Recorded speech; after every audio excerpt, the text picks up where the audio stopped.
அவனை கேஜிஎஃப் அனுப்புனது கருடனை கொல்றதுக்கு, ஆனா அவன் போனது கேஜிஎஃப் ஆள்றதுக்கு. அதுக்கு முதல்ல கருடனை கொல்லணும், காட்ஸ் கிட்ட இருந்து தப்பிக்கணும், எல்லாத்த விட முக்கியமா ஜனங்களை தன் பக்கம் இழுக்கும்.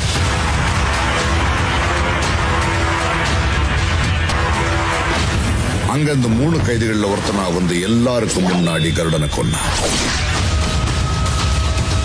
வானரம் காட்ஸ் துப்பாக்கியை பிடிச்சு நின்னப்போ அது வரைக்கும் தலை தூக்க பயந்துட்டு இருந்த ஜனங்க ராக்கி மேல நிக்கிறத பார்த்ததும் காட்ஸ்ங்க தலைகளை மிதிச்சு முன்னேறினாங்க. மக்கள் ராக்கிய சுல்தானா ஏத்துக்கிட்டாங்க.